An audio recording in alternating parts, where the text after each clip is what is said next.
Halo teman-teman, kembali lagi dengan saya Hieronymus Nuberjahalu. Di sini saya membuat tutorial pengujian uji normalitas. Nah, di pengujian ini saya menggunakan data dari tutorial sebelumnya untuk menentukan min, b, dan modus. Datanya sama. Di sini saya mengerjakan dengan 5 langkah. Sebelumnya tuh saya di sini ada data perolehan nilai siswa. Dan di sini saya juga buat ke dalam bentuk tabel, bisa melihat jumlah frekuensi yang diperoleh dari sebuah nilai yang didapatkan oleh siswa. Nah, di sini teman-teman bisa lihat. Oke, langsung aja. Diketahui N-nya adalah 30, di mana siswanya 30. Dan di langkah pertama kita melihat skor terbesar dan skor terkecil dari perolehan nilai siswa. Di sini kita bisa lihat pada tabel nilai terkecilnya 55 dan terbesarnya adalah 100. Nah, kita lihat di sini sudah pas ya. Oke, setelah itu kita masuk ke langkah yang kedua, di mana nilai R. R ini adalah jangkauan, di mana skor terbesar dikurangi skor terkecil atau data terbesar kurang data terkecil. Maka R akan sama dengan 100 dikurangi 55 menjadi 45. Ya, R-nya adalah 45. Dan berikutnya kita masuk ke langkah yang ketiga, yaitu mencari banyaknya kelas atau BK. Di sini kita ketahui bahwa BK sama dengan 1 tambah 3,3 log N. Itu rumusnya. Dan untuk N-nya kan 30, jadi kita masukkan saja BK sama dengan 1 tambah 3,3 log 30. Dan untuk itu BK sama dengan 1 tambah 3,3 log 30 yaitu 1,4. Dikalikan, yang ini dikalikan menjadi BK sama dengan 5,62. Dan saya buatkan BK sama dengan 6, jadi banyak kelasnya ada 6. Dan untuk langkah keempat, panjang kelas atau I, di mana R per BK atau jangkauan dibagi banyaknya kelas. Nah, itu berarti 45 dibagi 6 sama dengan 7,5, dan saya bulatkan menjadi 8. Oke, untuk lanjut ke langkah berikut ada sedikit catatan untuk mengingatkan dalam uji normalitas ini, untuk mengetahui distribusinya normal atau tidak ada 2 syarat. Pertama, jika C-coordinat hitungnya lebih kecil dari harga C-coordinat tabel, itu distribusinya normal. Sedangkan jika C-coordinat hitung lebih besar dari harga C-coordinat tabel, distribusinya tidak normal. Nah, sekian sedikit catatan dari saya. Mari kita lanjut lagi ke langkah berikutnya, langkah kelima. Di sini langkah kelima adalah tabel penolong, di mana ada interval, frekuensi yang diharapkan, dan seterusnya. Oke. Nah, di sini langsung saya kasih masuk, ada 6 kelas. Kelas pertama, kedua, ketiga, keempat, kelima, dan keenam. Oke, itu kelas. Untuk panjang kelasnya nih kan 8. Nah, itu lihatnya yang ini. Kelas pertama dengan kelas kedua,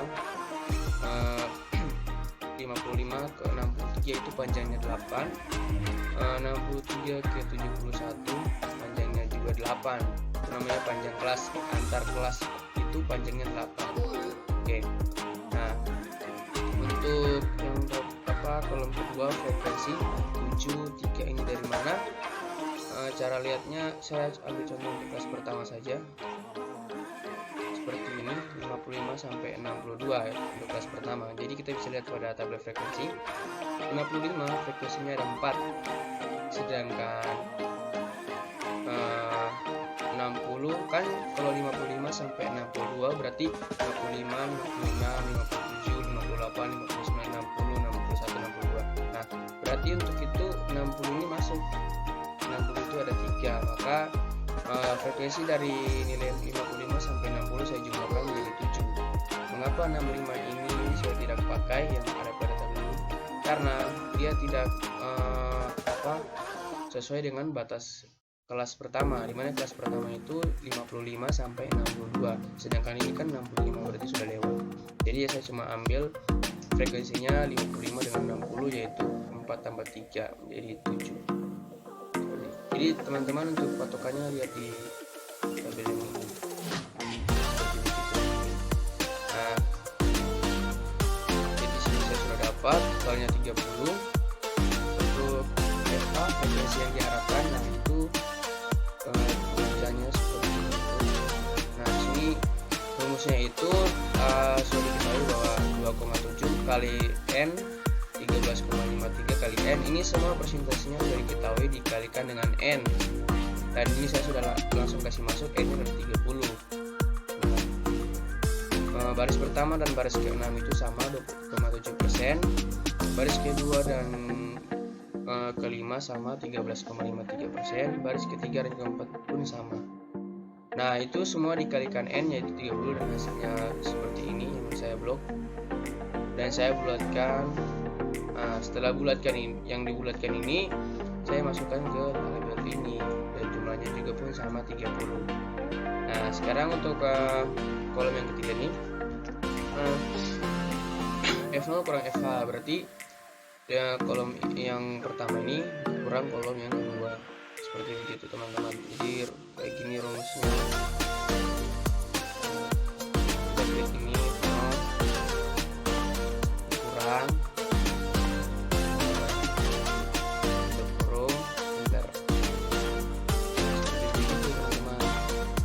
untuk kolom yang keempat F0 kurang FH kuadrat, berarti hasil kolom ketiga ini kita kuadratkan. Ini sudah dikuadratkan semua. Kalau yang ini tabel ke-5 F0 kurang FH kuadrat. Oh iya, berarti ini tuh cara dapatnya. Ini semua pada kolom ini itu dibagi dengan 6 dibagi 1 dibagi 4 0,25 sampai seterusnya.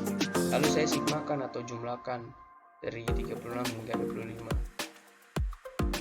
Jadi di sini ci hitung yang saya dapat 65,65. Oke.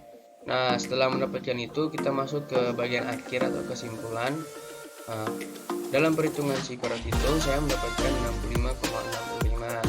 Selanjutnya harga ini dibandingkan dengan harga C kuadrat tabel dengan derajat bebas 6 kurang 1. Nah, maksudnya ini banyak kelas kurang 1. Jadi dari 6 kurang 1 menjadi 5. Berdasarkan tabel C kuadrat dapat diketahui derajat bebas sama dengan 5 dan kesalahan yang ditetapkan 5%. Maka harga C kuadrat tabel 11,0705. Nah, karena harga C kuadrat itu 65,65 lebih besar dari harga C kuadrat tabel 11,0705, maka distribusi data nilai statistik 30 siswa tersebut dapat dinyatakan berdistribusi tidak normal. Nah, oke teman-teman, jadi ini kesimpulan dari uji normalitas bahwa distribusinya tidak normal. Nah, untuk teman-teman, C kuadrat tabel ini yang 11,705, oke maaf, 11,0705 ini didapatkan dari tabel pada buku Sugiono. Nanti di akhir video ini saya tampilkan tabelnya agar teman-teman bisa lihat dari mana asal-usul angka C kuadrat tabel 11,0705. Oke teman-teman, sekian dan